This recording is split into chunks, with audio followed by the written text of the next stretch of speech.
बुद्ध अथवा Karl Marx. Karl Marx तथा बुद्ध में तुलना करने के कार्य को कुछ लोगों द्वारा एक मजाक माना जाए तो इसमें कोई आश्चर्य नहीं है। मार्क्स तथा बुद्ध के बीच 2381 वर्ष का अंतर है। बुद्ध का जन्म ईसा पूर्व 563 में हुआ था और कार्ल मार्क्स का जन्म सन 1818 में हुआ। कार्ल मार्क्स को एक नई विचारधारा व नए मत राज्य शासन का व एक नई आर्थिक व्यवस्था का निर्माता माना जाता है। इसके विपरीत बुद्ध को एक ऐसे धर्म के संस्थापक के अलावा और कुछ नहीं माना जाता जिसका राजनीति या अर्थशास्त्र से कोई संबंध नहीं है। इस निबंध के शीर्षक बुद्ध अथवा कार्ल मार्क्स से ऐसा आभास होता है कि यह इन दोनों व्यक्तियों के बीच समानता को बताने वाला है या विषमता को दर्शाने वाला है।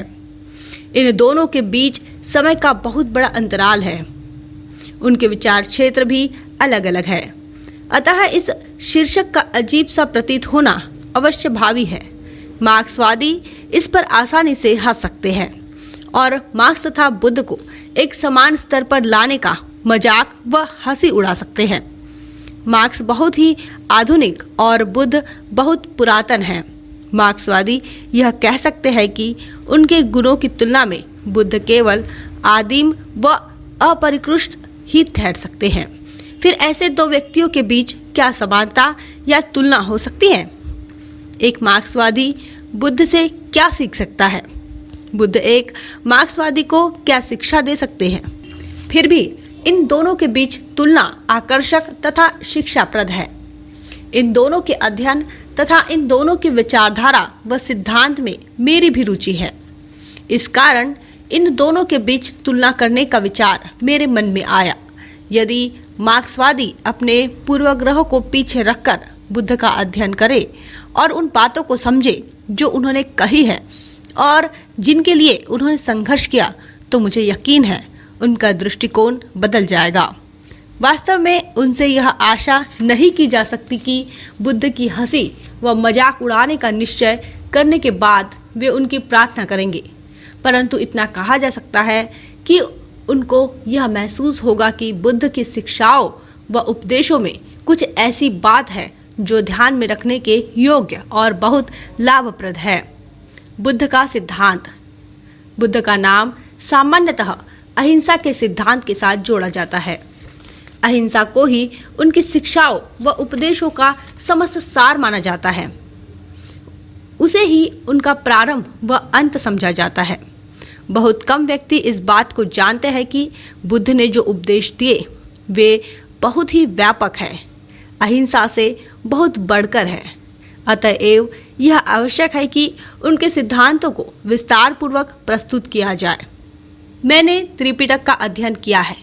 उस अध्ययन से मैंने जो समझा मैं आगे उसका उल्लेख कर रहा हूँ। एक, मुक्त समाज के लिए धर्म आवश्यक है। दूसरा, प्रत्येक धर्म अंगीकार करने योग्य नहीं होता। तीसरा, धर्म का संबंध जीवन के तथ्यों व वास्तविकताओं से होना चाहिए। ईश्वर या परमात्मा या स्वर्ग या पृथ्वी के संबंध में सिद्धांतों तथा अनुमान मात्र निराधार कल्पना से ही नहीं होना चाहिए। चौथा, ईश्वर को धर्म का केंद्र बनाना अनुचित है। पांचवा, आत्मा की मुक्ति या मोक्ष को धर्म का केंद्र बनाना अनुचित है।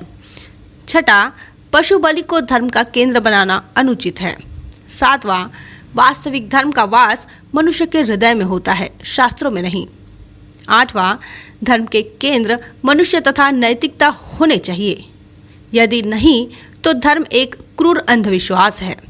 नौवां, नैतिकता के लिए जीवन का आदर्श होना पर्याप्त नहीं है।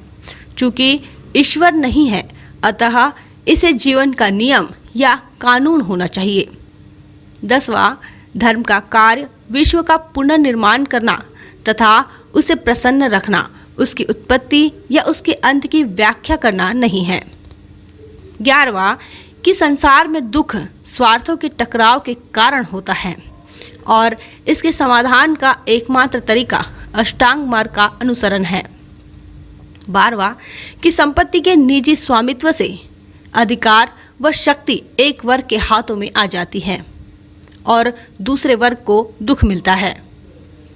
13वां कि समाज के हित के लिए यह आवश्यक है कि इस दुख का निदान करके इसके कारण का निरोध किया जाए।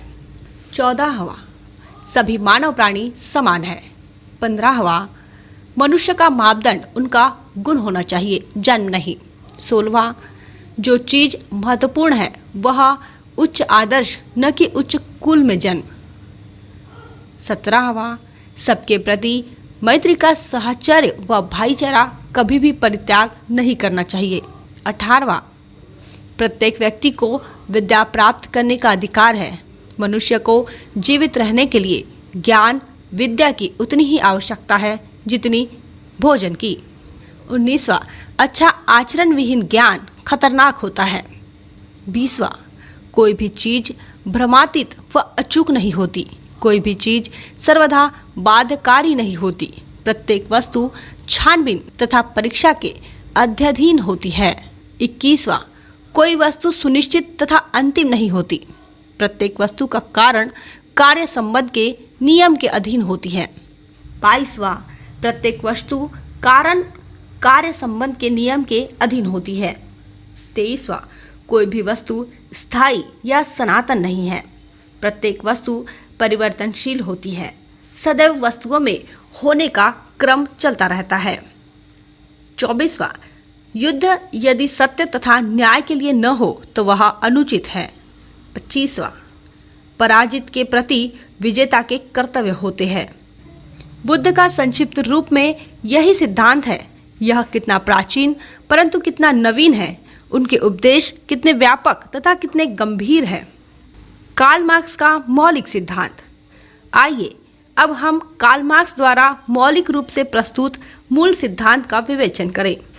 इसमें संदेह नहीं है कि मार्क्स आधुनिक समाजवाद या साम्यवाद का जनक है, परंतु उसकी रुचि केवल समाजवाद के सिद्धांत को प्रतिपादित व प्रस्तुत करने मात्र में ही नहीं थी।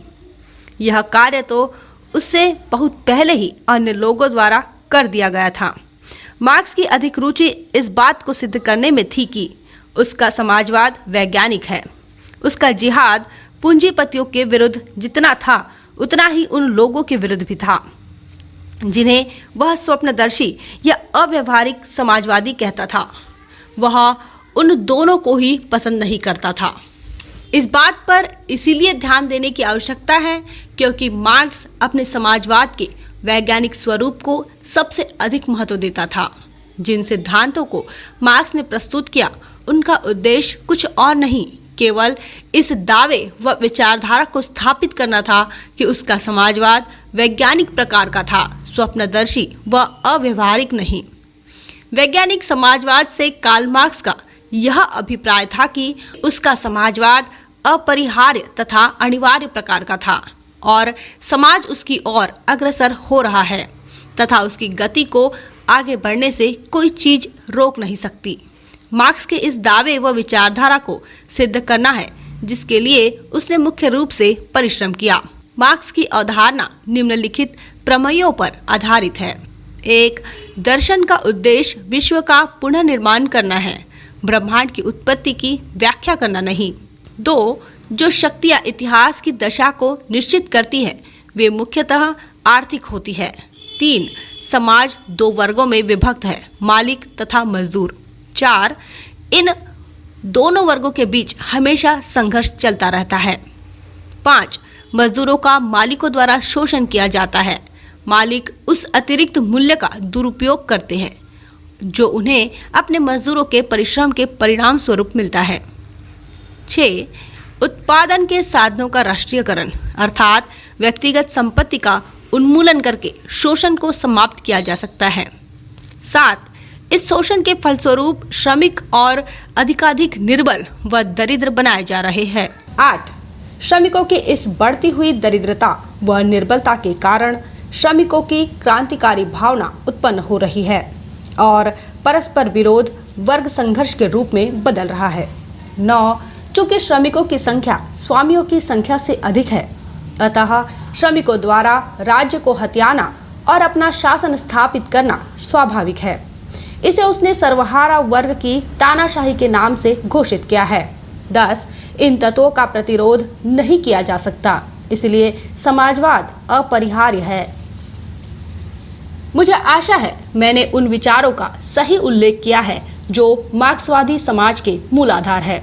मार्क्सवादी सिद्धांत का अस्तित्व। बुद्ध तथा मार्क्स की विचारधाराओं की आपस में तुलना करने से पहले इस बात की ओर ध्यान देना आवश्यक है कि मार्क्सवादी सिद्धांत के मौलिक संग्रह में से कितना अस्तित्व रह गया है, इतिहास द्वारा कितनी बातों को असत्य प्रमाणित कर दिया गया है और उसके विरोधियों द्वारा कितना निरर्थक कर दिया है। मार्क्सवादी सिद्धांत को 19वीं शताब्दी के मध्य में जिस समय प्रस्तुत किया गया था, उसी समय में इसकी काफी आलोचना होती रही है। इस आलोचना के फलस्वरूप कार्ल मार्क्स द्वारा प्रस्तुत विचारधारा का काफी बड़ा ढांचा ध्वस्त हो चुका है। इसमें कोई संदेह नहीं है कि मार्क्स का यह दावा कि उसका समाजवाद अपरिहार्य है पूर्णतः असत्य सिद्ध हो चुका है। सर्वहारा वर्ग की तानाशाही सर्वप्रथम 1917 में उसकी पुस्तक दास कैपिटल समाजवाद का सिद्धांत के प्रकाशित होने के लगभग 70 वर्ष बाद सिर्फ एक देश में स्थापित हुई थी। यहाँ तक कि साम्यवाद, जो कि सर्वहारा वर्ग की तानाशाही का दूसरा नाम है, रूस में आया तो यह किसी प्रकार के मानवीय प्रयास के बिना किसी अपरिहार्य वस्तु के रूप में नहीं आया था। वहाँ एक क्रांति हुई थी और इसके रूस में आने से पहले भारी रक्तपात हुआ था तथा अत्यधिक हिंसा के साथ वहाँ स्वदेश योजना करनी पड़ी थी। शेष विश्व में अभी भी सर्वहारा वर्ग की तानाशाही के आने की प्रतीक्षा की जा रही है। मार्क्सवाद का कहना है कि समाजवाद अपरिहार्य है। उसके इस सिद्धांत के झूठे पड़ जाने के अलावा सूचियों में वर्णित अन्य अनेक विचार भी तर्क तथा अनुभव दोनों के द्वारा ध्वस्त हो गए हैं। अब कोई भी व्यक्ति इतिहास की आर्थिक व्याख्या को ही इतिहास की केवल एकमात्र परिभाषा स्वीकार नहीं करता। इस बात को कोई स्वीकार नहीं करता कि सर्वहारा वर्ग को उत्तरोत्तर कंगाल बनाया गया है और यही बात उसके अन्य तर्क के संबंध में भी सही है। कार्ल मार्क्स के मत में जो बात बच रहती है वह बची खुची आग की तरह है, जो मात्रा में तो बहुत थोड़ी ही लेकिन बहुत ही महत्वपूर्ण होती है। अग्नि के एक पतंगे व अवशेष के समान है।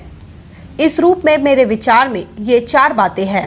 दर्शन का कार्य विश्व का पुनर्निर्माण करना है, विश्व की उत्पत्ति का स्पष्टीकरण देने या समझाने में अपने समय को नष्ट करना नहीं। 2 एक वर्ग का दूसरे वर्ग के साथ स्वार्थ व हित का टकराव व उनमें संघर्ष का होना है।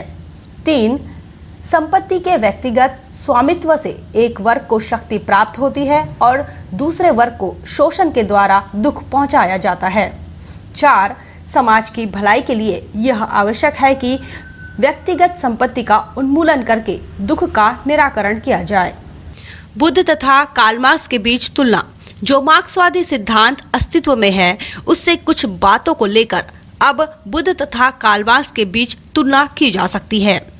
पहली बात पर बुद्ध तथा कार्ल मार्क्स में पूर्ण सहमति है। उनमें कितनी अधिक सहमति है, इस बात को दर्शाने के लिए मैं नीचे बुद्ध तथा पोतपाद नामक ब्राह्मण के बीच हुए वार्तालाप के एक अंश को उद्धृत करता हूँ। इसके बाद उन्हीं शब्दों में पोतपाद ने बुद्ध से निम्नलिखित प्रश्न पूछे। 1. क्या संसार शाश्वत नहीं है? 2. क्या संसार सीमित है? 3. क्या संसार असीम है? 4. क्या आत्मा वैसी ही है जैसा शरीर है? 5. क्या आत्मा एक वस्तु है और शरीर दूसरी? 6. क्या सत्य को पा लेने वाला व्यक्ति मृत्यु के बाद फिर जन्म लेता है? 7. क्या वह न तो पुनः जन्म लेता है न मृत्यु के बाद फिर रहता है? और प्रत्येक प्रश्न का बुद्ध ने एक ही उत्तर दिया, जो इस प्रकार था। पोतपाद, यह भी एक विषय है जिस पर मैंने कोई मत प्रकट नहीं किया है, क्योंकि ये प्रश्न उपयोगी नहीं है। उनका संबंध धर्म से नहीं है। यह सही आचरण के लिए भी सहायक नहीं है। न अनासक्ति, न लालसा व लोभ से शुद्धिकरण, न शांति, न हृदय की शांति, न वास्तविक ज्ञान, न अंतर्ज्ञान की उच्चतर अवस्था, न निर्वाण में सहायक है। अतएव यही कारण है कि मैं इसके संबंध में कोई विचार प्रकट नहीं करता। दूसरी बात के संबंध में मैं नीचे बुद्ध तथा कौशल नरेश प्रसेनजीत के बीच हुए वार्तालाप से एक उदाहरण प्रस्तुत करता हूँ। इसके अतिरिक्त राजाओं के बीच, कुलीनों के बीच, ब्राह्मणों के बीच, गृहस्थों के बीच, माता तथा पुत्र के बीच, पुत्र तथा पिता के बीच, भाई तथा बहन के बीच, साथियों तथा साथियों के बीच सदा संघर्ष चलता रहता है। यद्यपि ये शब्द प्रसेनजीत के हैं, परंतु बुद्ध ने इस बात से इनकार नहीं किया कि यह समाज का सही चित्र प्रस्तुत करता है। जहाँ तक वर्ग संघर्ष के प्रति बुद्ध के दृष्टिकोण का संबंध है, अष्टांग मार्ग का उनका सिद्धांत इस बात को मान्यता देता है कि वर्ग संघर्ष का अस्तित्व है और यह वर्ग संघर्ष ही है जो दुख व दुर्दशा का कारण होता है। तीसरे प्रश्न के संबंध में मैं बुद्ध तथा पोतपाद के वार्तालाप में से उक्त यह अंश उद्धृत करता हूँ कि फिर वह क्या है जिसका आप महानुभाव ने निश्चय किया है। पोतपाद, मैंने यह स्पष्ट किया है कि दुख तथा कष्ट का अस्तित्व है, वे विद्यमान रहते हैं। मैंने यह समझाया है कि दुख का मूल व उत्पत्ति क्या है। मैंने यह भी स्पष्ट किया है कि दुख का अंत क्या है। मैंने यह भी स्पष्ट किया है कि वह कौन सा तरीका है जिसके द्वारा व्यक्ति दुख का अंत कर सकता है और बुद्ध ने उसके संबंध में यह कथन क्यों किया। पोतपाद, क्योंकि वह प्रश्न उपयोगी है, वह धर्म से संबंधित है, वह सही आचरण, अनासक्ति, लालसा व लोभ से त्राण, शांति, हृदय की शांति, वास्तविक ज्ञान, पथ की उच्चतर अवस्था और निर्वाण में सहायक है। इसीलिए पोतपाद, यही कारण है कि मैंने उसके संबंध में कथन किया है। यह शब्द यद्यपि भिन्न है, परंतु उनका अर्थ वही है। यदि हम यह समझ ले कि दुख का कारण शोषण है, तब बुद्ध इस विषय में मार्ग से दूर नहीं है। व्यक्तिगत संपत्ति के प्रश्न के संबंध में बुद्ध तथा आनंद के बीच वार्तालाप के निम्नलिखित उदाहरण से पर्याप्त सहायता मिलती है। आनंद द्वारा पूछे गए एक प्रश्न का उत्तर देते हुए बुद्ध ने कहा कि मैंने कहा है कि धन लोलुपता संपत्ति के स्वामित्व के कारण होती है। यह ऐसा किस प्रकार है?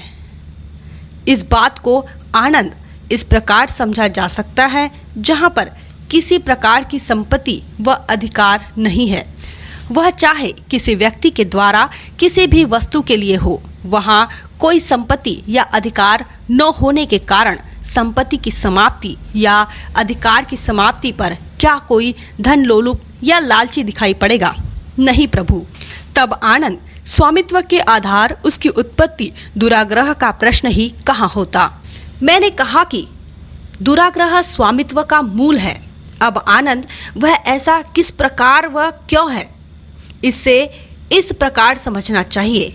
यदि किसी व्यक्ति में किसी वस्तु के संबंध में वह चाहे जो हो, किसी प्रकार की कोई भी आसक्ति नहीं है, तो क्या ऐसा होने पर, आसक्ति के अंत होने पर अधिकार या संपत्ति का आभास होगा? नहीं होगा प्रभु। चौथी बात के संबंध में किसी प्रमाण की आवश्यकता नहीं है। भिक्षु संघ के नियम इस विषय में सर्वोत्तम प्रमाण है। नियमों के अनुसार एक भिक्षु केवल निम्नलिखित 8 वस्तुओं को ही व्यक्तिगत संपत्ति के रूप में रख सकता है, इससे अधिक नहीं। ये 8 वस्तुएं इस प्रकार है।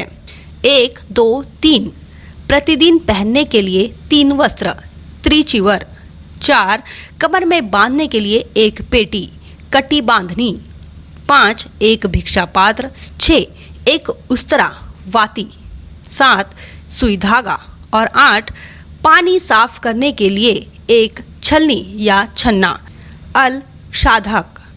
इसके अलावा एक भिक्षु के लिए सोने या चांदी को प्राप्त करना पूर्णतया निषिद्ध है, क्योंकि इससे यह आशंका होती है कि सोने या चांदी से उन 8 वस्तुओं के अलावा जिनको रखने की उसे अनुमति है, कुछ और वस्तुएं खरीद सकता है।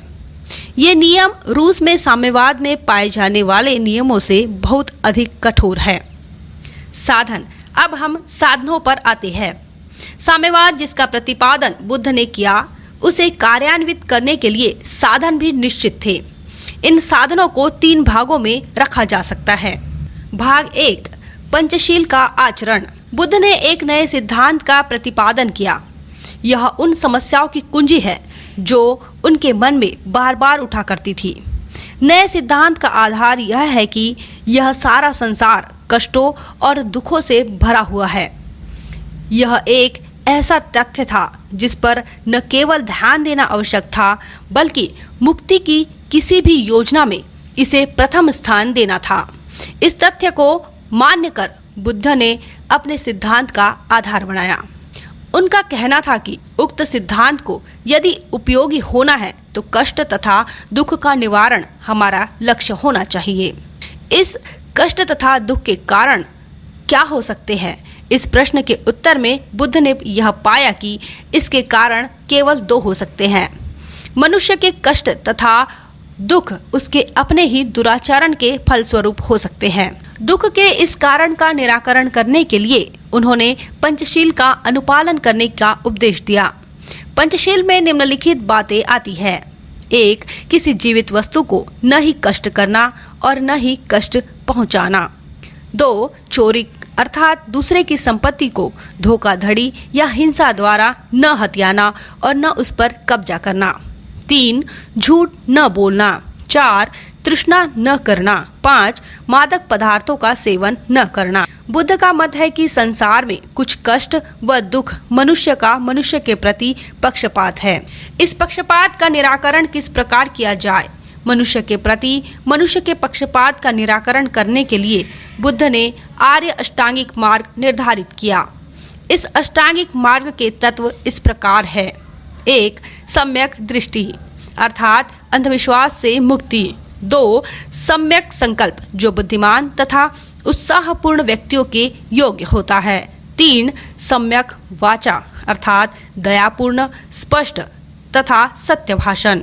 4, सम्यक आचरण अर्थात शांतिपूर्ण, ईमानदारी तथा शुद्ध आचरण।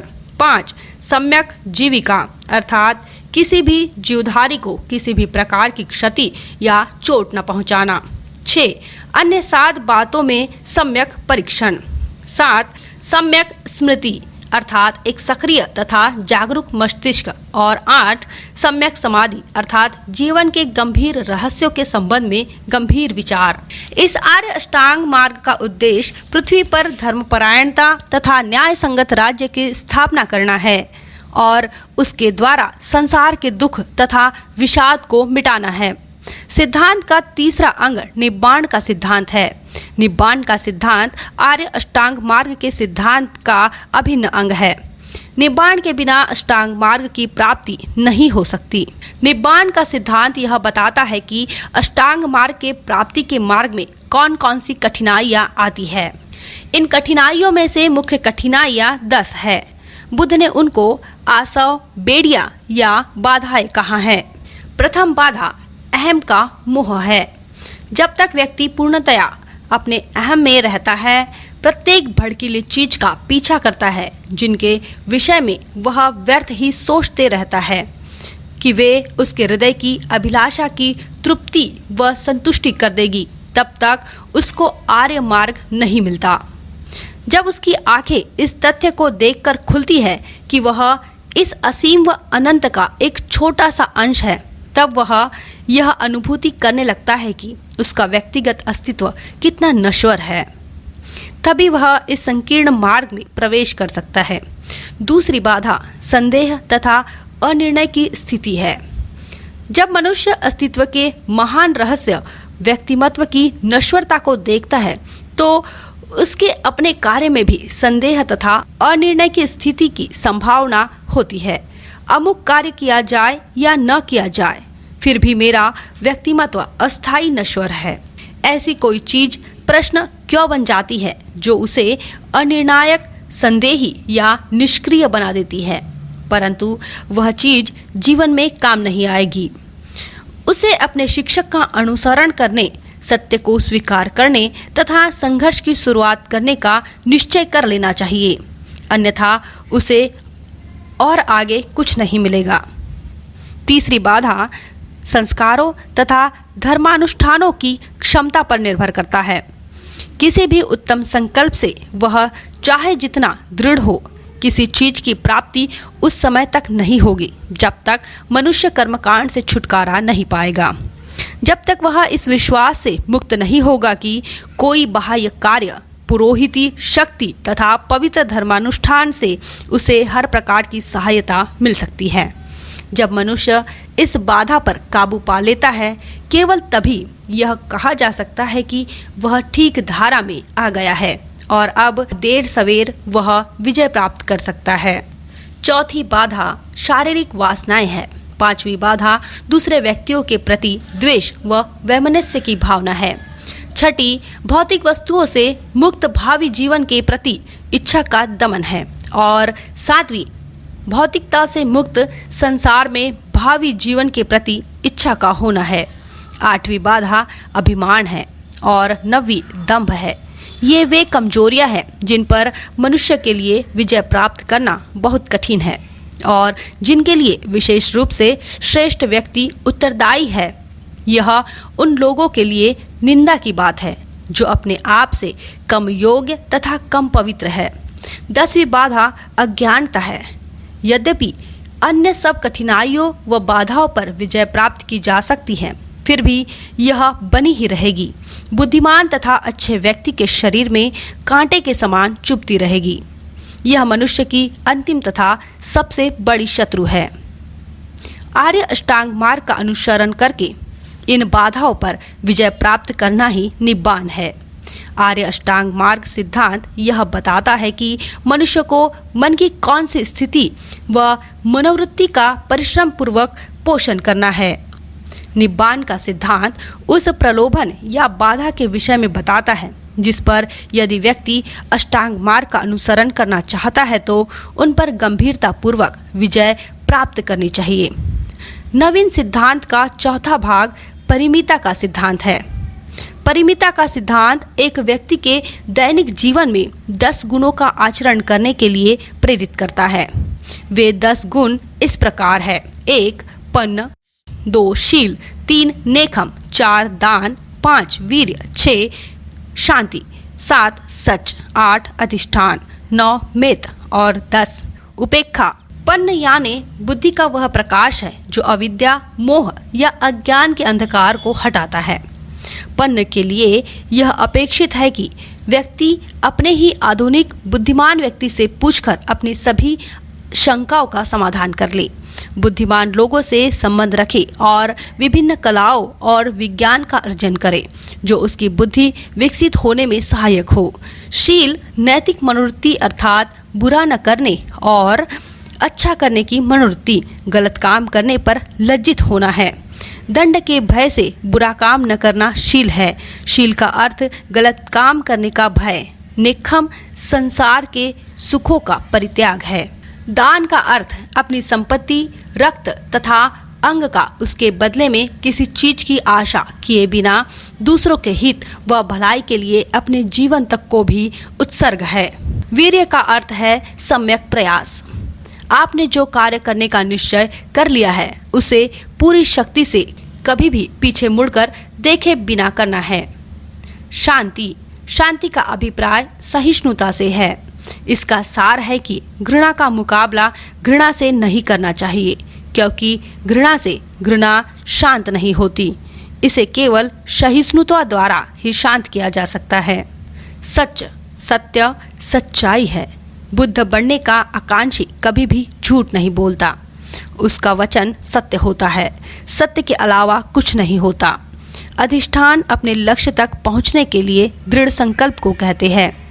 मैत्र, मैत्री सभी प्राणियों के प्रति सहानुभूति की भावना है, चाहे कोई शत्रु हो या मित्र, पशु हो या मनुष्य, सभी के प्रति होती है। उपेक्षा अनासक्ति है जो उदासीनता से भिन्न होती है। यह मन की वह अवस्था है जिसमें न तो किसी वस्तु के प्रति रुचि होती है, परिणाम से विचलित व अनुतेजित हुए बिना उसकी खोज व प्राप्ति में लगे रहना ही उपेक्षा है। प्रत्येक व्यक्ति को चाहिए कि वह इन गुणों को अपनी पूर्ण सामर्थ्य के साथ अपने व्यवहार में अपनाए, इन पर आचरण करे। यही कारण है कि इन्हें परिमिता मतलब पूर्णता की स्थिति कहा जाता है। यही वह सिद्धांत है जिसे बुद्ध ने संसार में दुख तथा क्लेश की समाप्ति के लिए अपने बोध व ज्ञान के परिणाम स्वरूप प्रतिपादित किया है। स्पष्ट है कि बुद्ध ने जो साधन अपनाए वे स्वेच्छापूर्वक अनुसरण करने, मनुष्य की नैतिक मनोवृत्ति को परिवर्तित करने के लिए थे। साम्यवादियों द्वारा अपनाए गए साधन भी इसी भ्रांति स्पष्ट, संक्षिप्त तथा स्फूर्तिपूर्ण है। ये है हिंसा और सर्वहारा वर्ग की तानाशाही। साम्यवादी कहते हैं कि साम्यवाद को स्थापित करने के केवल 2 साधन हैं। पहला है हिंसा, वर्तमान व्यवस्था को भंग करने व तोड़ने के लिए इससे कम कोई भी कार्य या योजना पर्याप्त नहीं होगी। दूसरा साधन है सर्वहारा वर्ग की तानाशाही। नई व्यवस्था को जारी रखने के लिए उससे कम कोई चीज पर्याप्त नहीं होती। स्पष्ट हो जाता है कि बुद्ध तथा कार्ल मार्क्स में क्या समानताएं हैं तथा क्या विषमताएं। अंतर व विषमता साधनों के विषय में है, साध्य दोनों में समान है। साधनों का मूल्यांकन।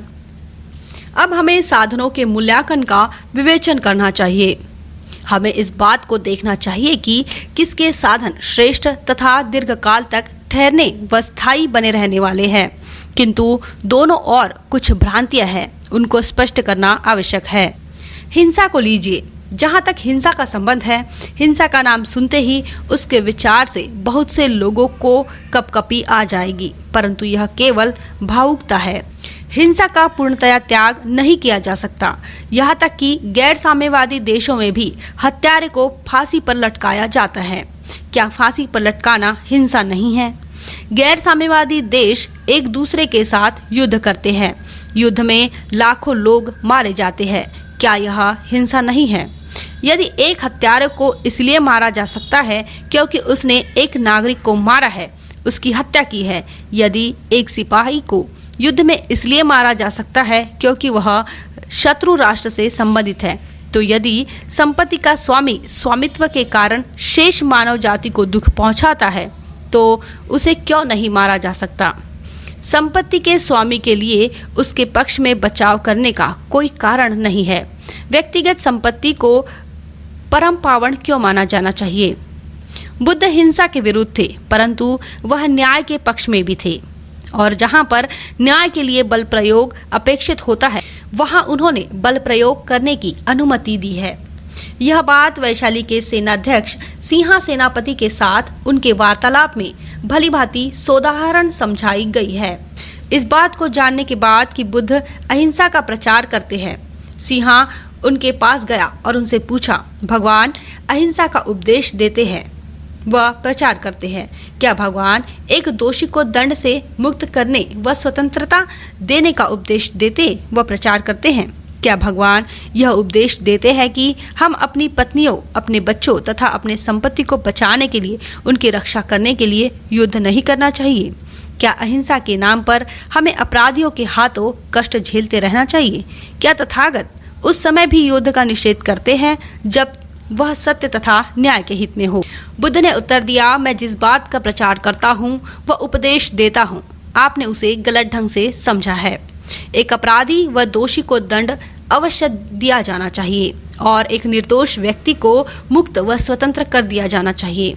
यदि एक दंडाधिकारी एक अपराधी को दंड देता है तो यह दंडाधिकारी का दोष नहीं है। दंड का कारण अपराधी का दोष व अपराध होता है।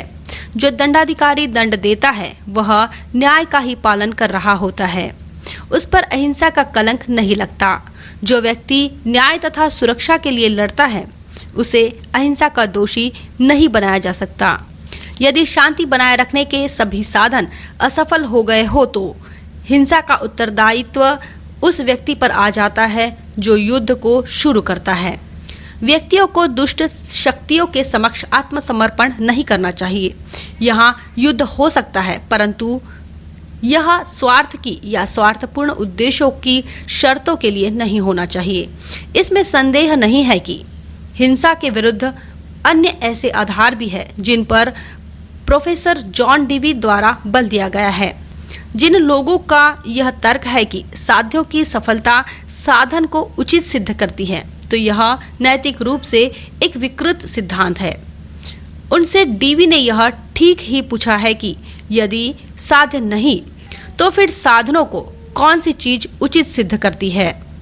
केवल साध्य ही साधन को उचित सिद्ध कर सकता है, वह न्यायोचित ठहरा सकता है।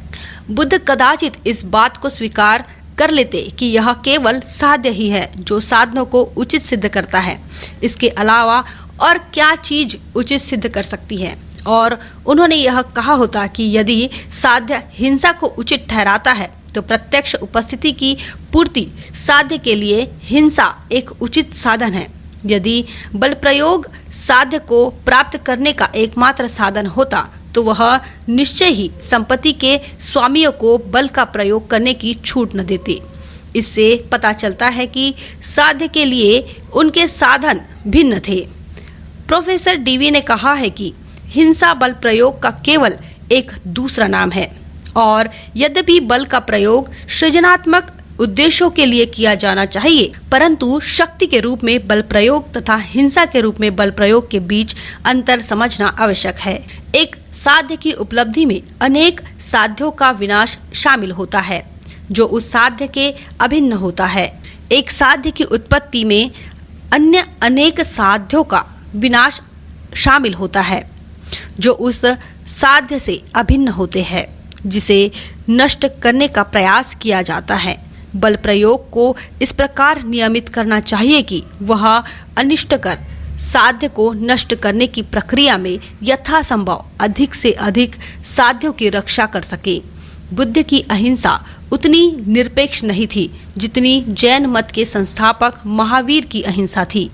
उन्होंने केवल शक्ति के रूप में बल प्रयोग की अनुमति दी होगी। साम्यवादी हिंसा का प्रतिपादन एक निरपेक्ष सिद्धांत के रूप में करते हैं। बुद्ध इसके घोर विरोधी थे। जब तक तानाशाही का संबंध है, बुद्ध इसका बिल्कुल समर्थन नहीं करते। वह लोकतंत्रवादी के रूप में पैदा हुए थे और लोकतंत्रवादी के रूप में ही मरे। उनके समय में 14 राजतंत्रीय राज्य थे और 4 गणराज्य थे। वह शाक्य थे और शाक्यों का राज्य एक गणराज्य था। उन्हें वैशाली से अत्यंत अनुराग था, जो उनका द्वितीय घर था। क्योंकि वह एक गणराज्य था, उन्होंने महानिर्वाण से पूर्व अपना वर्षवास वैशाली में व्यतीत किया था। अपने वर्षवास के पूरे हो जाने के बाद उन्होंने वैशाली छोड़कर कहीं और जाने का निश्चय किया, जैसी उनकी आदत थी। कुछ दूर जाने के बाद उन्होंने मुड़कर वैशाली की ओर देखा और फिर आनंद से कहा, तथागत वैशाली के अंतिम बार दर्शन कर रहे हैं। उससे पता चलता है कि इस गणराज्य के प्रति उनका कितना लगाव व प्रेम था। वह पूर्णतः समतावादी थे। भिक्षु और स्वयं बुद्ध भी मूलतः जीर्ण शीर्ण वस्त्र चिवर पहनते थे। इस नियम को इसलिए प्रतिपादित किया गया था ताकि कुलीन वर्ग में लोगों को संघ में शामिल होने से रोका जा सके। बाद में जीवक नामक एक प्रसिद्ध वैद्य ने अनुनय कर बुद्ध को थान से निर्मित वस्त्र को स्वीकार करने के लिए सहमत कर लिया। बुद्ध ने मूल नियम को तुरंत बदल दिया और उसे सब भिक्षुओं के लिए भी लागू कर दिया। एक बार बुद्ध की माँ महाप्रजापति गौतमी ने, जो भिक्षुणी संघ में शामिल हो गई थी, सुना कि बुद्ध को सर्दी लग गई है। उन्होंने उनके लिए एक गुलूबंद तैयार करना तुरंत शुरू कर दिया। इससे पूरा करने के बाद वह उसे बुद्ध के पास ले गई और उसे पहनने के लिए कहा, परंतु उन्होंने यह कहकर इसे स्वीकार करने से इनकार कर दिया कि यदि यह एक उपहार है तो उपहार समूचे संघ के लिए होना चाहिए, संघ के एक सदस्य के लिए नहीं। उन्होंने बहुत अनुनय विनय की, परंतु उन्होंने उसे स्वीकार करने से इनकार कर दिया। वह बिल्कुल नहीं माने। भिक्षु संघ का संविधान सबसे अधिक लोकतंत्रात्मक संविधान था। वह इन भिक्षुओं में से केवल भिक्षु थे। अधिक से अधिक वह मंत्रिमंडल के सदस्यों के बीच एक प्रधानमंत्री के समान थे। वह तानाशाह कभी नहीं थे।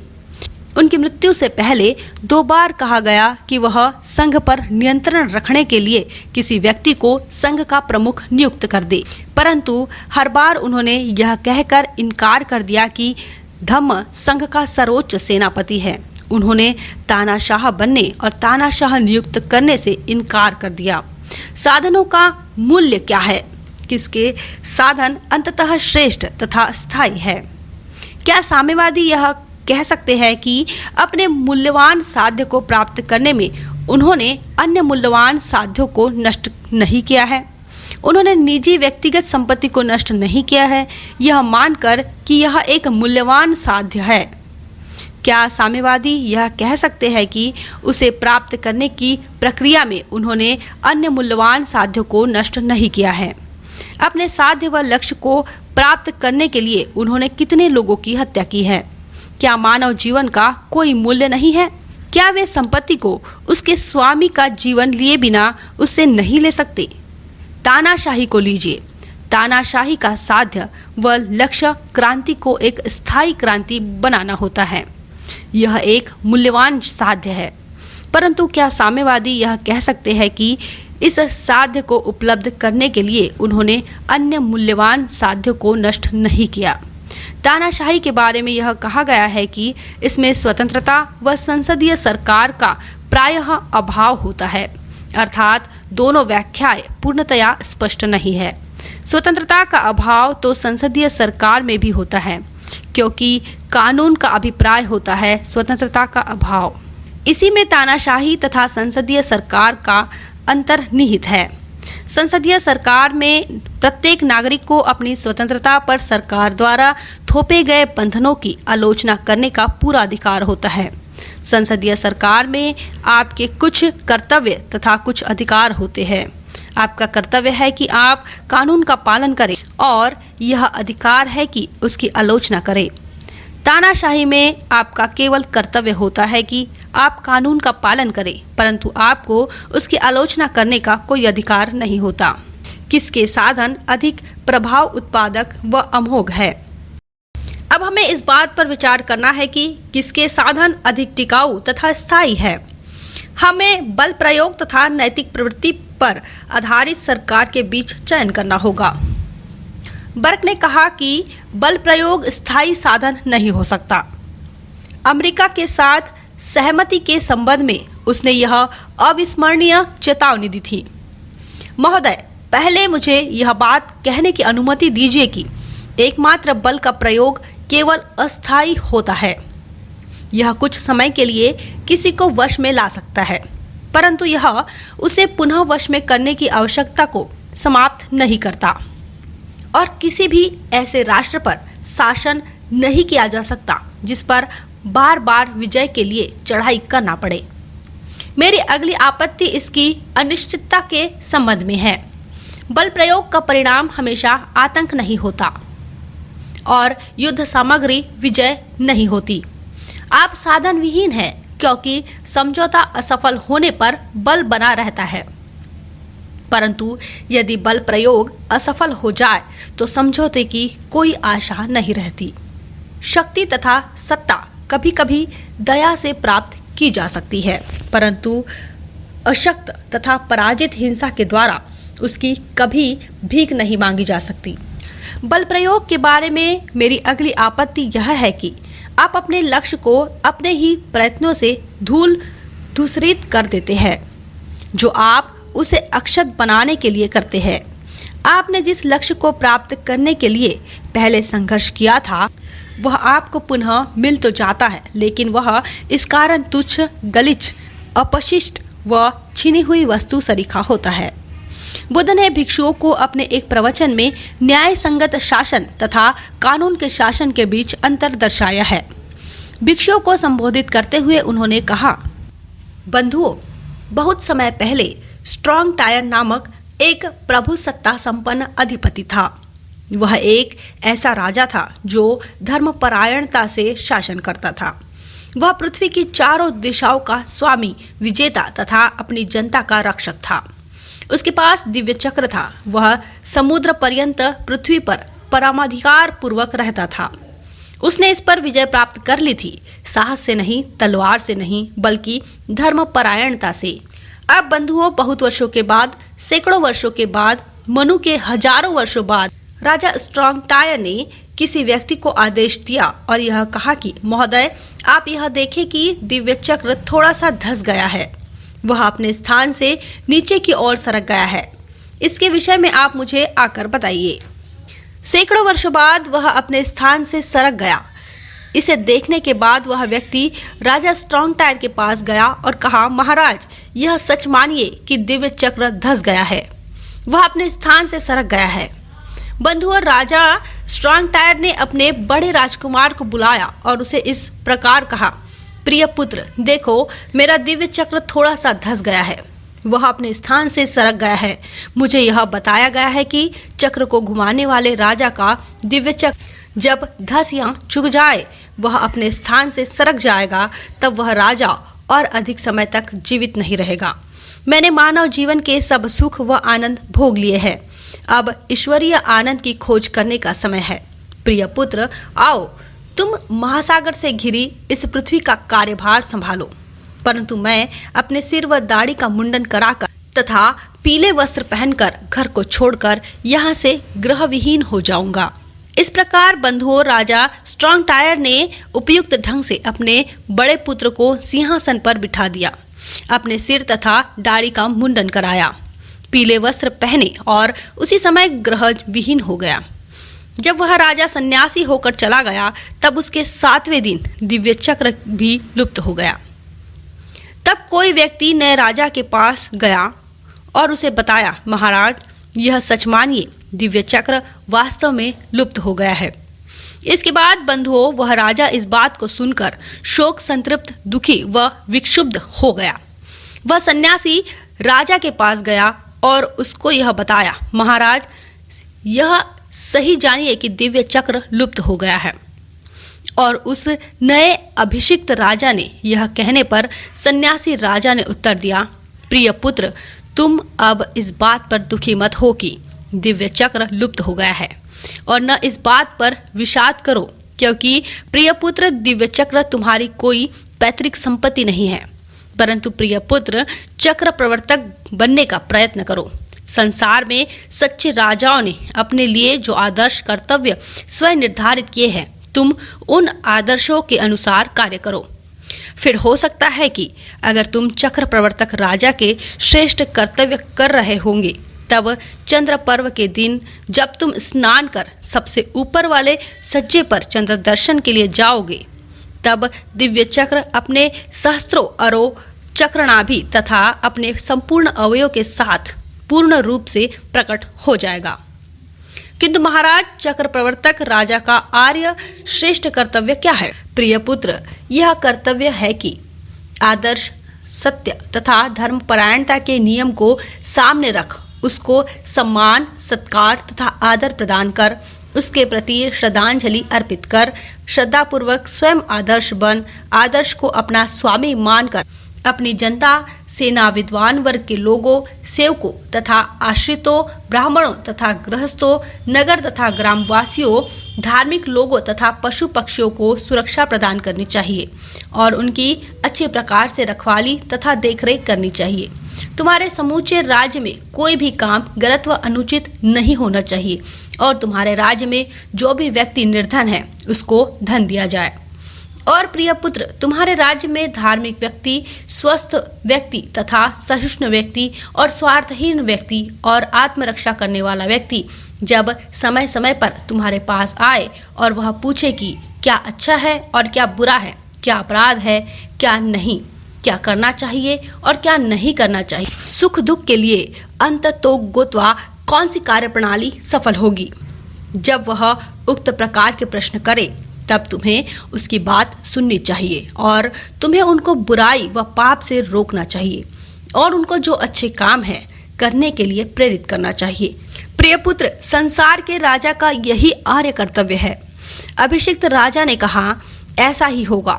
उसने आज्ञा का पालन करते हुए राजा के श्रेष्ठ कर्तव्य का पालन किया। इस प्रकार आचरण करते हुए वह चंद्र पर्व पर स्नान कर अनुष्ठान करने के लिए सबसे ऊपरी सज्जे पर गया और दिव्य चक्र अपने सहस्त्रों अरों चक्रनाभि तथा अपने संपूर्ण अवयव सहित प्रकट हुआ। उसे देखकर राजा के मन में आया, मुझे यह बताया गया है कि जिस राजा के समक्ष ऐसे अवसर पर यदि दिव्य चक्र स्वयं पूर्ण रूप में प्रकट होता है तो वह राजा चक्र प्रवर्तक प्रभुता संपन्न राजा होता है। मैं भी संसार का सर्व प्रभुत्व संपन्न राजा बन सकता हूँ। इसके बाद बंधुओं, वह राजा अपने स्थान से उठा और उसने अपने एक कंधे से वस्त्र हटाकर अपने बाएं हाथ में एक घड़ा लिया और अपने दाएं हाथ से चक्र पर जल छिड़का और यह कहा, हे दिव्य चक्र, आगे बढ़ो और विजय प्राप्त करो। फिर बंधुओं, दिव्य चक्र पूर्व दिशा की ओर बढ़ा और इसके बाद वह चक्र प्रवर्तक राजा उसके पीछे पीछे, उसके साथ उसकी सेना, अश्व, रथ तथा हाथी और मनुष्य गए।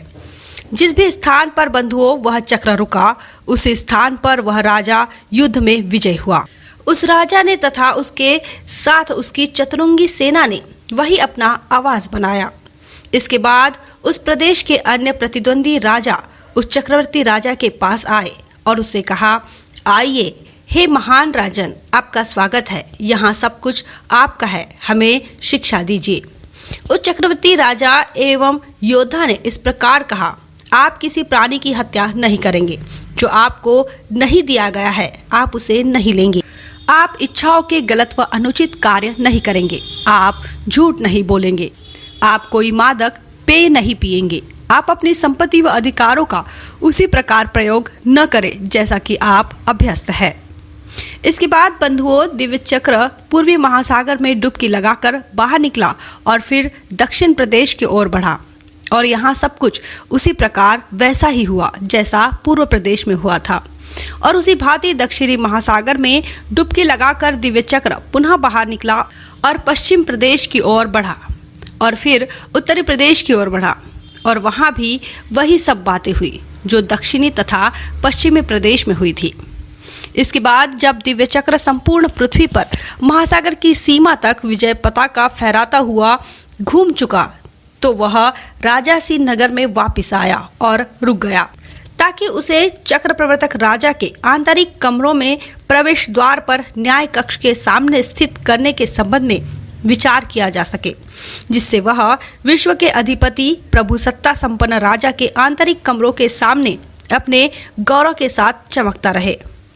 और बंधुओं, एक दूसरा राजा भी चक्र प्रवर्तक हुआ और तीसरा और चौथा राजा और पांचवा, छठा और सातवां राजा एक विजेता योद्धा बहुत सालों बाद, कई सौ सालों के बाद, हजारों सालों के बाद किसी व्यक्ति को यह कहकर आदेश देता है कि यदि आपको यह दिखाई पड़े कि दिव्य चक्र नीचे धंस गया है, अपने स्थान से खिसक गया है, तो मुझे आकर बता। बहुत अच्छा महाराज, उस मनुष्य ने उत्तर दिया। इस प्रकार बहुत सालों के बाद, कई सौ सालों के बाद, हजारों सालों के बाद एक व्यक्ति ने देखा कि दिव्य चक्र धंस गया है, वह अपने स्थान से खिसक गया है। ऐसा देखकर वह वीर राजा के पास गया और उसको बताया। फिर उस राजा ने वैसा ही किया जैसा कि स्ट्रॉन्ग टायर ने किया था और राजा ने सन्यासी हो जाने के 7वें दिन दिव्य चक्र लुप्त हो गए। फिर कोई व्यक्ति राजा के पास गया और उससे जाकर कहा। वह राजा चक्र के लुप्त हो जाने पर दुखी हुआ और शोक से पीड़ित हुआ, परंतु वह राजा प्रभु सत्ता संपन्न अधिपति के श्रेष्ठ कर्तव्य के संबंध में पूछने के लिए सन्यासी राजा के पास नहीं गया, बल्कि अपने विचार से ही निशंक होकर जनता पर अपना शासन चलाता रहा। लोगों पर उसका शासन पहले शासन से अलग प्रकार का था। प्रभु सत्ता संपन्न राजा के आर्य श्रेष्ठ कर्तव्य का पालन करने वाले पूर्ववर्ती राजाओं के शासन में वे जिस प्रकार से समृद्धशाली थे, उस प्रकार इस राजा के शासन में समृद्ध नहीं थे। फिर बंधुओं, मंत्री तथा दरबारी, वित्त अधिकारी, रक्षक व पहरेदार, द्वारपाल तथा धार्मिक अनुष्ठान करने वाले सभी व्यक्ति मिलकर राजा के पास आए और उससे इस प्रकार बोले, हे राजन, आप अपनी जनता पर शासन अपने विचारों के अनुसार करते हैं, जो उस शासन विधि से भिन्न है जिस विधि से आपके पूर्ववर्ती राजा आर्य श्रेष्ठ कर्तव्य का पालन करते हुए किया करते थे। अतः आपके इस शासन में आपकी जनता समृद्ध नहीं है। अब आपके राज्य में मंत्री तथा दरबारी, वित्त अधिकारी, रक्षा तथा अभिरक्षक व धार्मिक अनुष्ठान करने वाले हम दोनों तथा अन्य लोग हैं जिन्हें प्रभुसत्ता संपन्न राजा के आर्य श्रेष्ठ कर्तव्य का ज्ञान व जानकारी है। हे राजन, आप उसके संबंध में हमसे पूछिए, आपके पूछने पर हम उसे आपको बताएंगे। इसके बाद बंधुओं, उस राजा ने मंत्रियों तथा उन सभी शेष लोगों को एक साथ बिठाया। उनसे प्रभुसत्ता संपन्न शूरवीर राजा के श्रेष्ठ कर्तव्य के संबंध में पूछा और उन्होंने उसे बताया। जब उसने उनकी बात सुन ली तो उसने उनको उचित सावधानी तथा निगरानी व अभिरक्षा प्रदान की, परंतु उसने दीनहीन व असहाय लोगों को धन प्रदान नहीं किया, और चूंकि यह नहीं किया गया इसलिए दरिद्रता व निर्धनता व्यापक रूप में फैल गई। इस प्रकार जब निर्धनता भरपूर व प्रचुर मात्रा में फैल गई तो किसी व्यक्ति ने दूसरे व्यक्ति की चीज उठा ली जो उसे दूसरे व्यक्ति ने नहीं दी थी। उसे लोगों ने पकड़ लिया और राजा के सामने प्रस्तुत किया। उन्होंने राजा से कहा, हे महाराज, इस व्यक्ति ने वह चीज उठा ली है जो उसे नहीं दी गई थी और ऐसा करना चोरी है। इस बात को सुनकर राजा ने उस व्यक्ति से इस प्रकार कहा, क्या यह सच है कि जो चीज तुम्हें किसी व्यक्ति ने नहीं दी तुमने उसे उठाया है? क्या तुमने वह काम किया है जिसे लोग चोरी कहते हैं? महाराज, यह सच है। लेकिन क्यों? महाराज, मेरे पास जीवन यापन के लिए कुछ नहीं है। तब राजा ने उस व्यक्ति को धन दिया और उसे कहा, इस धन से तुम अपने आप को जीवित रखो, अपने माता पिता, अपने बच्चों तथा पत्नी का पालन पोषण करो और अपना कारोबार व धंधा चलाओ। महाराज, ऐसा ही होगा, उस मनुष्य ने उत्तर दिया। अब एक दूसरे व्यक्ति ने चोरी करके दूसरे व्यक्ति की वह चीज उठा ली जो उसे नहीं दी गई थी। उसे लोगों ने पकड़ लिया और राजा के सामने लाए। उन्होंने राजा को बताया, महाराज, इस व्यक्ति को जो चीज नहीं दी गई थी उसे इसने चोरी से उठा लिया है। और राजा ने वही बात कही, उसी प्रकार किया भी जिस प्रकार उसने पहले व्यक्ति को कहा था और उसके लिए किया था। अब बंधुओं, लोगों ने सुना कि जिन लोगों ने चोरी से उन वस्तुओं को उठाया जो उनको नहीं दी गई थी, उन लोगों को राजा धन दे रहा है। और इस बात को सुनकर उन्होंने सोचा कि हम भी उन चीज़ों को चोरी से उठा लें जो हमें नहीं दी गई है। अब फिर किसी व्यक्ति ने वैसा किया। उसे उन्होंने पकड़कर राजा के समक्ष उस पर आरोप लगाया। राजा ने पहले की भांति उससे पूछा, तुमने चोरी क्यों की? क्योंकि महाराज, मैं अपना जीवन यापन नहीं कर सकता।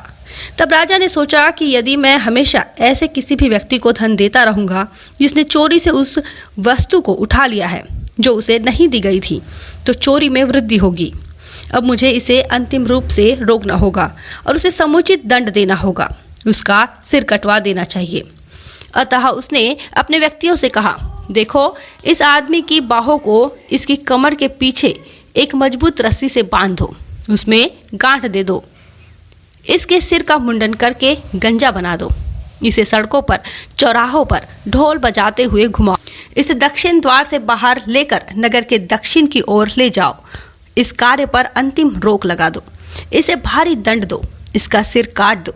उन लोगों ने उत्तर दिया, महाराज, ऐसा ही हो, और उसके आदेश का पालन किया। बंधुओं, अब लोगों ने सुना कि जो लोग दूसरों की चीज चोरी से उठाते हैं जो उनको नहीं दी गई है तो उन्हें मृत्यु दंड दिया जाता है। इस बात को सुनकर उन्होंने सोचा, अब हमें भी तेज धार वाली तलवारें उनके लिए स्वयं तैयार करनी चाहिए जिनकी हम वस्तु उठाते हैं जो हमें नहीं दी गई है। वे उसे जो कुछ कहे हमें उनको रोकना होगा, उनको भारी दंड देना होगा और उनके सिर काटने होंगे। अतः उन्होंने तेज धार वाली तलवारें तैयार करा ली और वे ग्राम, कस्बों तथा नगर को लूटने तथा राजमार्ग पर लूटपाट करने के लिए निकल पड़े। जिन लोगों को लूटते थे उनके सिर काटकर उनको मार डालते थे। इस प्रकार बंधुओं, दीनहीनों को वस्तुएं सामान न दिए जाने से निर्धनता फैल गई, निर्धनता से हिंसा बढ़ी और फैली, हिंसा के बढ़ने से जीवन का विनाश सामान्य बात हो गई। हत्याओं की संख्या में वृद्धि होने से उन प्राणियों व व्यक्तियों के जीवन की अवधि भी सामान्यतः समाप्त हो गई।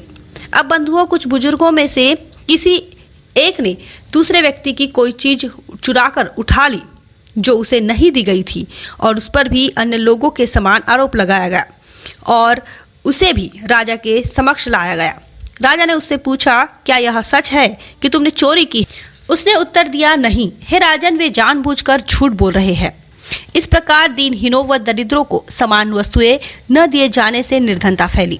चोरी, हिंसा, हत्या सामान्य हो गई। फिर किसी व्यक्ति ने राजा से कहा, हे राजन, अमुक व्यक्ति ने चोरी से वह वस्तु उठा ली है जो उसे नहीं दी गई थी, और इस प्रकार उसकी बुराई की।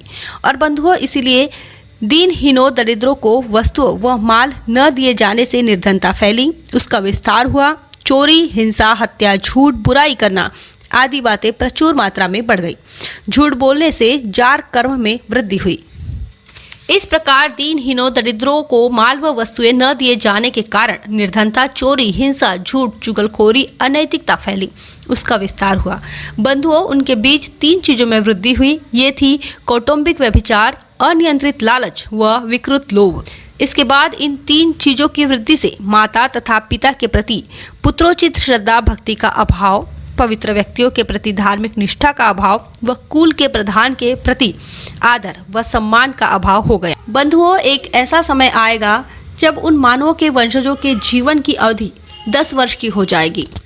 इस जीवन अवधि वाले मानवों में 5 वर्ष की कुमारियां विवाह योग्य आयु की हो जाएंगी। ऐसे मानवों में इस प्रकार की रुचियों जैसे कि घी, मक्खन, तिल का तेल, चीनी, नमक का लोप हो जाएगा। ऐसे मानवों में कुदरुसा अनाज सर्वोत्तम किस्म का भोजन होगा। इसलिए उस समय कुदरुसा ऐसे किस्म का अनाज होगा जैसे आजकल चावल, भात और दाल आदि है। ऐसे मानवों के बीच आचार के 10 नैतिक आचरणों का बिल्कुल लोप हो जाएगा और कार्य के 10 अनैतिक मार्ग अत्यधिक प्रचलित हो जाएंगे।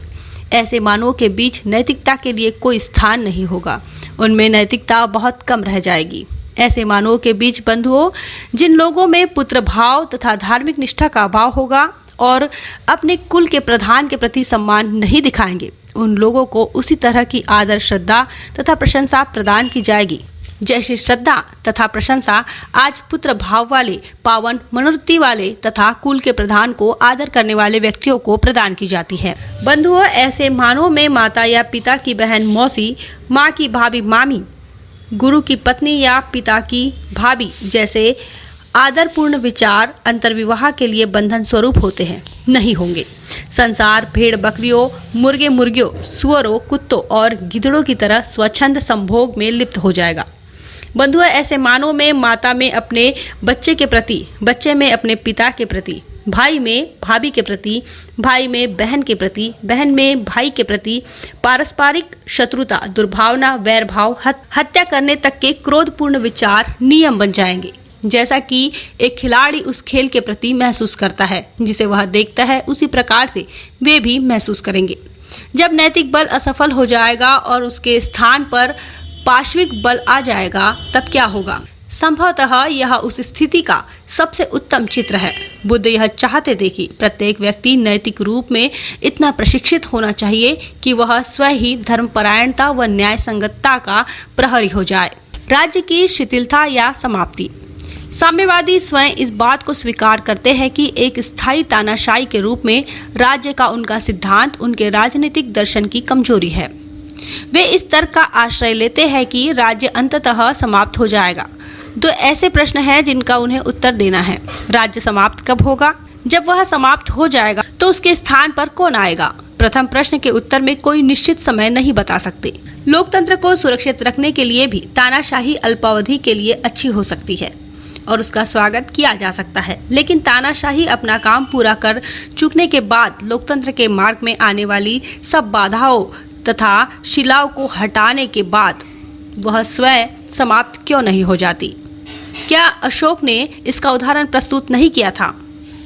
उसने कलिंग के विरुद्ध हिंसा को अपनाया, परंतु उसके बाद उसने हिंसा का पूर्णतः परित्याग कर दिया था। यदि आज हमारे विजेता केवल अपने विजेतों को ही नहीं बल्कि स्वयं को भी शस्त्रविहीन कर ले तो समस्त संसार में शांति हो जाएगी। साम्यवादियों ने इसका कोई उत्तर नहीं दिया। जब राज्य समाप्त हो जाएगा तो उसके स्थान पर क्या आएगा? इस प्रश्न का किसी के पास भी किसी भी प्रकार का कोई संतोषजनक उत्तर नहीं है। यद्यपि यह प्रश्न है कि राज्य कब समाप्त होगा, इसकी अपेक्षा अधिक महत्वपूर्ण है। क्या इसके बाद अराजकता आएगी? यदि ऐसा होगा तो साम्यवादी राज्य का निर्माण एक निरर्थक प्रयास है। यदि इसे बल प्रयोग के अलावा बनाए नहीं रखा जा सकता और जब उसे एक साथ बनाए रखने के लिए बल प्रयोग नहीं किया जा सकता और यदि इसका परिणाम अराजकता है तो फिर साम्यवादी राज्य से क्या लाभ है। बल प्रयोग को हटाने के बाद जो चीज इसे कायम रख सकती है वह केवल धर्म ही है, परंतु साम्यवादियों की दृष्टि से धर्म अभिशाप है। धर्म के प्रति उनमें घृणा इतनी गहरी बैठी है कि वे साम्यवादियों के लिए सहायक धर्मों तथा जो उनके लिए सहायक नहीं है उन धर्मों के बीच भी भेद नहीं करेंगे। साम्यवादी ईसाई मत के प्रति अपनी घृणा को बौद्ध धर्म तक ले गए हैं। उन्होंने इन दोनों के बीच अंतर की जांच करने का भी कष्ट नहीं किया। साम्यवादियों ने ईसाई मत के विरुद्ध दोहरे आरोप लगाए। ईसाई मत के विरुद्ध उनका प्रथम आरोप यह था कि वह लोगों को परलोक के प्रति सजग तथा इस लोक में दरिद्रता भोगने के लिए बाध्य करता है, जैसा कि बौद्ध धर्म की उक्तियों से देखा जा सकता है। ऐसे आरोप बौद्ध धर्म के विरुद्ध नहीं लगाया जा सकता। ईसाई धर्म के विरुद्ध साम्यवादियों द्वारा दूसरा जो आरोप लगाया जाता है उसे बौद्ध धर्म के विरुद्ध नहीं लगाया जा सकता। इस आरोप को संक्षिप्त में इस प्रकार कहा जाता है कि धर्म जनता के लिए अफीम है। यह आरोप ईसा के पर्वत प्रवचन सरमन ऑन दी माउंट पर आधारित है जो बाइबल में मिलता है। यह निर्धन, दरिद्र तथा दुर्बल के लिए स्वर्ग के द्वार खोलता है। बुद्ध के उपदेश में पर्वत प्रवचन नहीं मिलता। उनकी शिक्षा व उपदेश धन व संपत्ति अर्जित करने से संबंधित है। मैं नीचे उनके द्वारा इस विषय में एक शिष्य अनाथ पिंडक को दिए गए प्रवचन का उल्लेख कर रहा हूँ। एक बार अनाथ पिंडक उस स्थान पर आया जहाँ पर बुद्ध ठहरे हुए थे। वहां आकर उसने उनको प्रणाम किया और एक और आसन ग्रहण किया और उनसे पूछा, क्या भगवान यह बताएंगे कि गृहस्थ के लिए कौन सी बातें स्वागत योग्य है, सुखद तथा स्वीकार्य है, परंतु जिन्हें प्राप्त करना कठिन है। बुद्ध ने इस प्रश्न को सुनकर कहा, इनमें प्रथम विधि पूर्वक धन अर्जित करना है। दूसरी बात यह देखना है कि आपके संबंधी भी विधि पूर्वक ही धन संपत्ति अर्जित करे। तीसरी बात है दीर्घकाल तक जीवित रहो और लंबी आयु प्राप्त करो। गृहस्थ को इन 4 चीजों की प्राप्ति करनी है जो कि संसार में स्वागत योग्य, सुखकारक और स्वीकार्य है, परंतु जिन्हें प्राप्त करना कठिन है। 4 अवस्थाएं भी है जो इनसे पूर्ववर्ती है। वे है श्रद्धा, शुद्ध आचरण, स्वतंत्रता और बुद्धि। शुद्ध आचरण दूसरे का जीवन लेने अर्थात हत्या करने, चोरी करने, व्यभिचार करने, झूठ बोलने तथा मद्यपान करने से रोकता है। स्वतंत्रता ऐसे गृहस्थ का गुण होती है जो धन लोलुपता के दोष से मुक्त, उदार, दानशील, मुक्त हस्त, दान देकर आनंदित होने वाला और इतना शुद्ध हृदय का हो कि उसे उपहारों का वितरण करने के लिए कहा जा सके। बुद्धिमान कौन है? वह जो यह जानता है कि जिस गृहस्थ के मन में लालच, धन लोलुपता, द्वेष, आलस्य, उन्नीदापन, निद्रालुपता, अन्य मनस्कता तथा संशय और जो कार्य करना चाहिए उसकी उपेक्षा करता है और ऐसा करने वाला प्रसन्न तथा सम्मान से वंचित रहता है। लालच, कृपणता, द्वेष, आलस्य तथा अन्यमनस्कता तथा संशय मन के कलंक है। जो गृहस्थ मन के इन कलंकों से छुटकारा पा लेता है वह महान बुद्धि, प्रचुर बुद्धि एवं विवेक, स्पष्ट दृष्टि तथा पूर्ण बुद्धि व विवेक प्राप्त कर लेता है। अतएव न्यायपूर्ण ढंग से तथा वैध रूप से धन प्राप्त करना, भारी परिश्रम से कमाना, भुजाओं की शक्ति व बल से धन संचित करना तथा भोग का पसीना बहाकर परिश्रम से प्राप्त करना एक महान वरदान है। ऐसा गृहस्थ स्वयं को प्रसन्न तथा आनंदित करता है और हमेशा प्रसन्नता से, हर्ष से परिपूर्ण रहता है तथा अपने माता पिता, पत्नी तथा बच्चों, मालिकों और श्रमिकों, मित्रों तथा सहयोगियों, साथियों सभी को प्रसन्न तथा प्रफुल्लता से परिपूर्ण रखता है। रुचि विचारक ऐसी स्थिति में जब बल नहीं रहता, साम्यवाद को बनाए रखने के लिए अंतिम सहायता के रूप में बौद्ध धर्म की ओर ध्यान देते नहीं प्रतीत होते। रूसी विचारक अपने साम्यवाद पर गर्व करते हैं, परंतु वे यह भूल जाते हैं कि सबसे बड़ा आश्चर्य यह है कि बुद्ध ने जहाँ तक संघ का संबंध है उसमें तानाशाही विहीन साम्यवाद की स्थापना की थी। यह हो सकता है कि वह साम्यवाद बहुत छोटे पैमाने पर था, परंतु वह तानाशाही विहीन साम्यवाद था। वह एक चमत्कार था जिसे करने में लेनिन असफल रहा। बुद्ध का तरीका अलग था। उनका तरीका मनुष्य के मन को परिवर्तित करना, उसकी प्रवृत्ति व स्वभाव को परिवर्तित करना था, ताकि मनुष्य जो भी करे वह उसे स्वेच्छा से बल प्रयोग या बाध्यता के बिना करे। मनुष्य की चित्तवृत्ति व स्वभाव को परिवर्तित करने का मुख्य साधन धम्म था तथा धम्म के विषय में उनके सतत उपदेश थे। बुद्ध का तरीका लोगों को उस कार्य को करने के लिए वे जिसे पसंद नहीं करते थे बाध्य करना नहीं चाहते थे, चाहे वह उनके लिए अच्छा ही हो। उनकी पद्धति मनुष्यों की चित्तवृत्ति व स्वभाव को बदलने की थी ताकि वे उस कार्य को स्वेच्छा से करें जिसको वे अन्यथा न करें। यह दावा किया गया है कि रूस में साम्यवादी तानाशाही के कारण आश्चर्यजनक उपलब्धियां हुई हैं। इससे इनकार नहीं किया जा सकता। इसी कारण मैं यह कहता हूँ कि रूसी तानाशाही सभी पिछड़े देशों के लिए अच्छी व हितकार होगी, परंतु स्थायी तानाशाही के लिए यह कोई तर्क नहीं है। मानवता के लिए आर्थिक मूल्यों की ही आवश्यकता होती है, उसके लिए आध्यात्मिक मूल्यों को बनाए रखने की आवश्यकता भी होती है। स्थायी तानाशाही ने आध्यात्मिक मूल्यों की ओर कोई ध्यान नहीं दिया और वह उनकी ओर ध्यान देने की इच्छुक भी नहीं है। कार्लाइल ने राजनीतिक अर्थशास्त्र को सुअर दर्शन की संज्ञा दी है। कार्लाइल का कहना वास्तव में गलत है और वह उनकी ओर ध्यान देने की इच्छुक भी नहीं है। कार्लाइल ने राजनीतिक अर्थशास्त्र को सुअर दर्शन की संज्ञा दी है। कार्लाइल का कहना वास्तव में गलत है क्योंकि मनुष्य की भौतिक सुखों के लिए तो इच्छा होती ही है, परंतु साम्यवादी दर्शन समान रूप से गलत प्रतीत होता है क्योंकि उनके दर्शन का उद्देश्य सुअरों को मोटा बनाना प्रतीत होता है, मानो मनुष्य सुअरों जैसा है। मनुष्य का विकास भौतिक रूप के साथ साथ आध्यात्मिक रूप से भी होना चाहिए। समाज का लक्ष्य एक नवीन नींव डालने का रहा है, जिसे फ्रांसीसी क्रांति द्वारा संक्षिप्त में 3 शब्दों में भ्रातृत्व, स्वतंत्रता तथा समानता कहा गया है। इस नारे के कारण ही फ्रांसीसी क्रांति का स्वागत किया गया था। वह समानता उत्पन्न करने में असफल रही। हम रूसी क्रांति का स्वागत करते हैं क्योंकि इसका लक्ष्य समानता उत्पन्न करना है, परंतु इस बात पर अधिक जोर नहीं दिया जा सकता कि समानता लाने के लिए समाज में भ्रातृत्व या स्वतंत्रता का बलिदान किया जा सकता है। भ्रातृत्व या स्वतंत्रता के बिना समानता का कोई मूल्य व महत्व नहीं।